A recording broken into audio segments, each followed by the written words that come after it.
Hello and welcome to chemistry class. This is the online class series for chemistry and this is the part 2 of this series.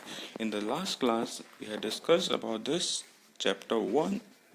The topics we had discussed was what is matter followed by the different states of matter. Then we had gone through what is the cause of the difference in the states of matter. And thereafter we discussed the physical properties in the matter like shape and volume, compressibility and fluidity. Today onwards we'll be discussing the remaining topics, that is thermal expansion in different states of matter. Followed by that we will look upon the changes in this state of matter. So here we have our today's topic, that is thermal expansion. So the question is, what is thermal expansion? The term thermal expansion means the expansion on being heated. Some solid, liquid or gas, its molecules are expanding when we are heating them. So thermal relates to what? It relates to heat. So the thermal expansion, if we compare in different states of matter, then in the solids, that is the minimum thermal expansion is minimum, that is their molecules, because the molecules are tightly packed, that is why the thermal expansion is minimum in case of solid, followed by the liquid, and in the gases it is largest. That is why is it so? Because of the molecules which are absorbing energy, they are moving away from each other, and in solid the molecules are tightly packed together, and that is why they cannot move very far away. But in gases the molecules are already free, so if we are heating those molecules of the gas which are already free, then those molecules will become more excited and they will try to move apart. As a result, in case of gases thermal expansion is maximum, and in case of solids thermal expansion is minimum. Also we can compare this using this relation that is given here. The smaller the intermolecular force, the farther the molecules will move. If attraction, intermolecular force is attraction force, if that is minimum, that is in gases, so if force of attraction is very less, then the molecules will go very far away. If the force of attraction is very strong, like that in case of solids, then there what will happen? The molecules cannot go far away because of attraction force. They cannot go away from each other. As a result, this is coming to be true, that is thermal expansion of solid is very small and thermal expansion of gases is the largest of all states of matter. Let us have a following activity. This activity we are going to discuss, that is given in your book as well. The diagrams are also given. You can observe the diagram in your book as well along with this explanation.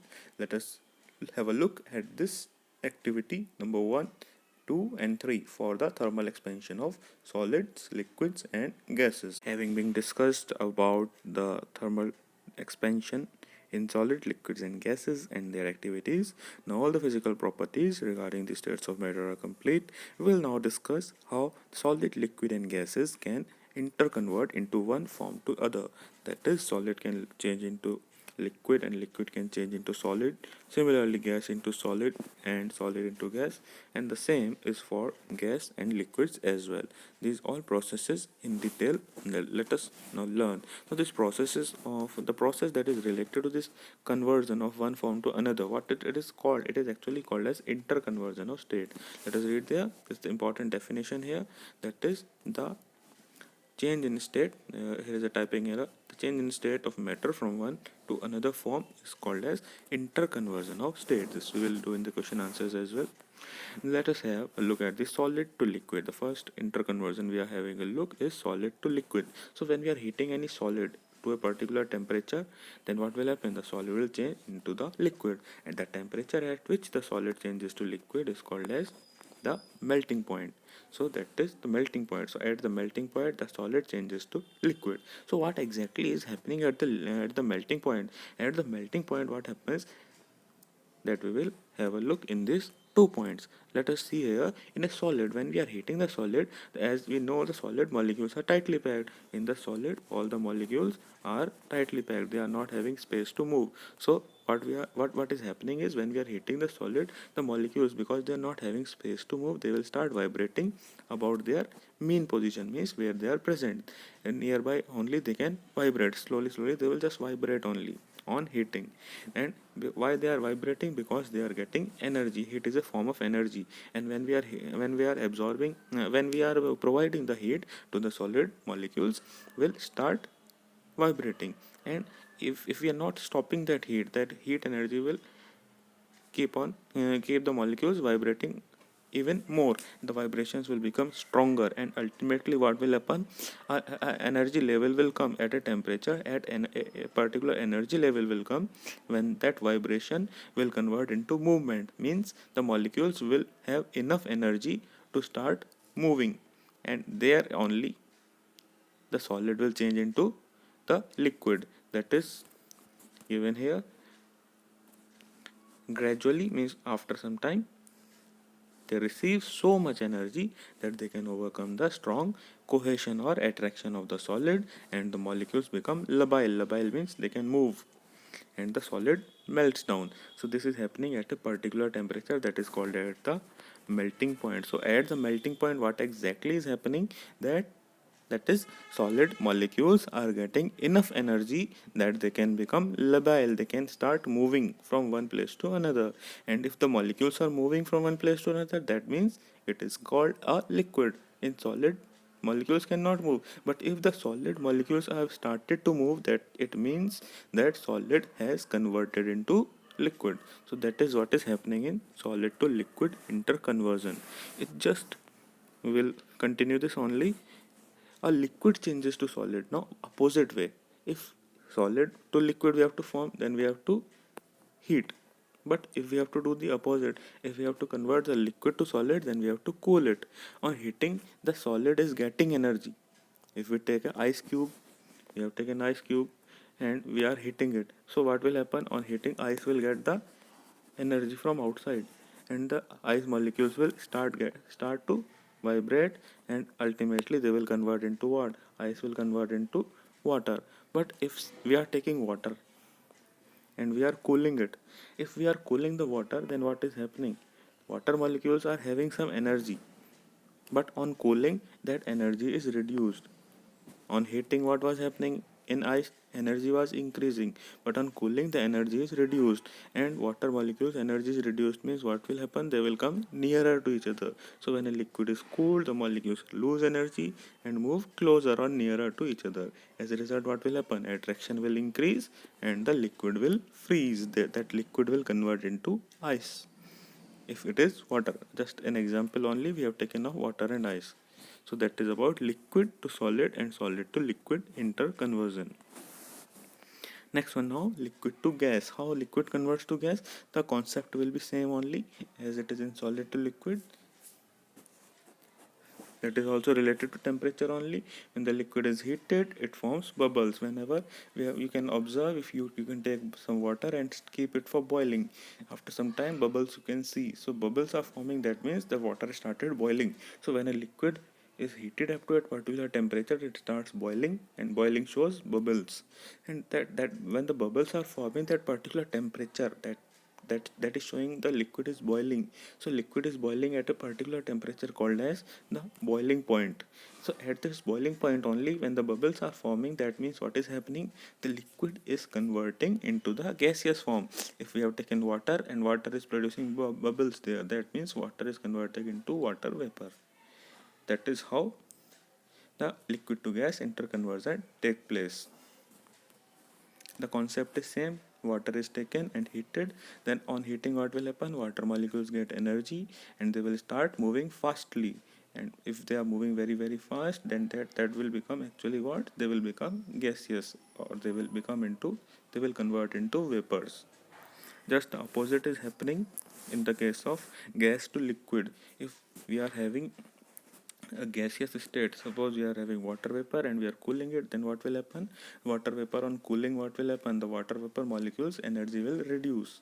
As a result, what will happen? The molecules of water vapor will come close to each other, and the process is called condensation or liquefaction, and molecules come closer to each other and the gas becomes liquid.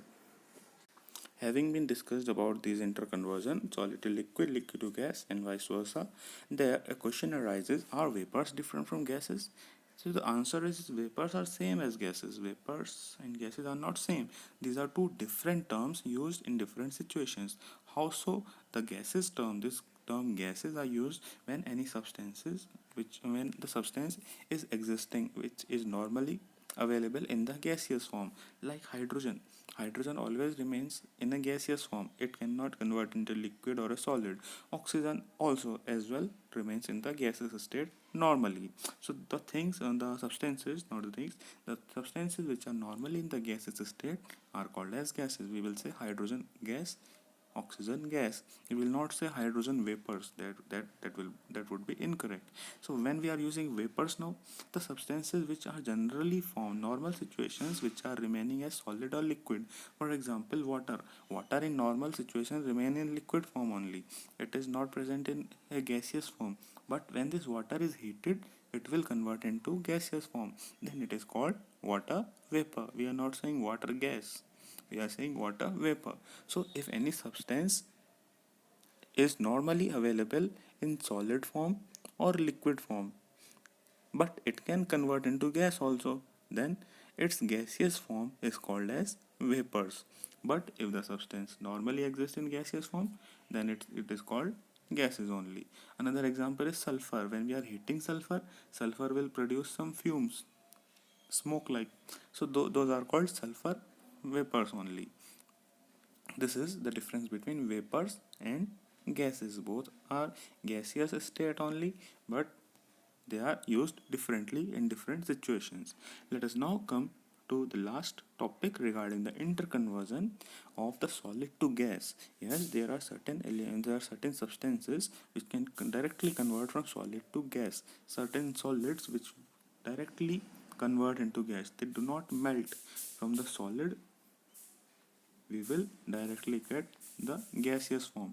For example, naphthalene, camphor.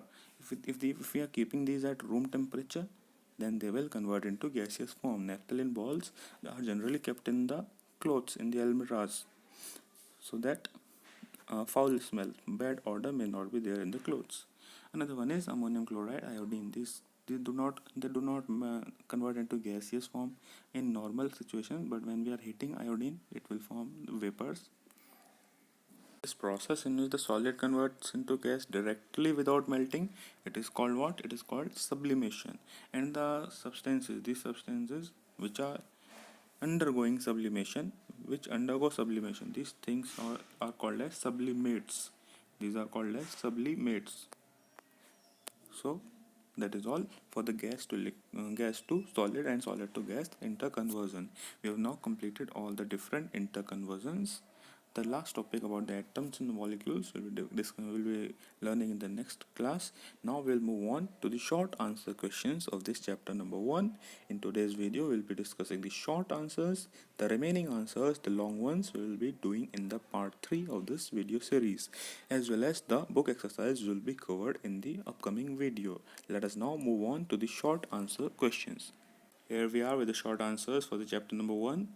I'll be explaining also these answers, and you have to note down these answers in your fair notebook. That is your homework for this week, and you have to learn these answers as well. Let us begin. Question 1. What is matter? Give 3 examples.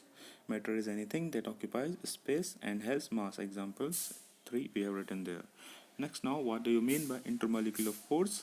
So this force is actually force of attraction. So molecules in a substance are held together, means they are close to each other by this force called as intermolecular force. This is also called what? This is also called cohesion. Now, number 3. Name the 3 states of matter that are given. You have to write this answer in a table form. Make a table in the book, in the notebook, and you note down this answer. Solid example is book, liquid is water, gas is air. Question 4. Do gases have a fixed volume as the liquids? The answer is gases do not have a fixed volume. Why so? The reason is because intermolecular force is very weak and the molecules are free to move. So in the molecules of the gases there is very less force of attraction. As a result, they are free to move. They can go anywhere in a limited volume. What is interconversion of state? That is change in state of matter from one form to another. Next, what is sublimation? Two substances that sublime. The process in which the solid directly converts into gas without converting into liquid. It is called sublimation. Example of the substances are camphor and iodine. What is an element? Three examples. Element is a substance which cannot split into simple substances by chemical means by chemical reaction we cannot break that thing. Example is hydrogen, oxygen, nitrogen. Three examples has been asked in the question. Question number 8 now. What is a compound? Give two example. So just opposite of element is here. A compound is a substance which can be split into simpler substances by chemical means. By chemical reaction we can break the compound into different parts, whereas element cannot be broken. So example is water and carbon dioxide. Next one now, ninth question. What are atoms and molecules? Atom is the smallest part of an element that takes part in chemical reaction, whereas if two or more elements combine together to form molecule. So if the smallest part of the element is atom, and when different atoms combine together, then what we are getting is known as a molecule. All details we'll do in the upcoming video. What forces? Question 10. What forces hold atoms in a molecule? How the atoms are joined together? And molecules in matter, what things are joining the molecule? So two things they are asking. What is the force that holds or joins the atoms in molecule, and what is the force that holds or joins together the molecules in matter? And out of these two forces, which one is stronger? So the answer they are telling here, the force that holds the atoms in a molecule is chemical bond. That is, different atoms in single molecule are joined together by chemical bond, whereas molecules in matter, that is in a particular substance. Matter means substance. Different molecules in substance or matter are held together by intermolecular force. Now we have to tell which is strong, chemical bond or intermolecular force. The answer is a chemical bond is much stronger than the intermolecular force. That is all for this short answer questions. You have the homework, remember it. You have to note it down in your fair notebook, class notebook, and you have to learn. In the upcoming video, the next week, we'll be doing the remaining topics of this chapter, and we will also have a discussion of the long questions as well as the book exercise. That's all for today. Thank you.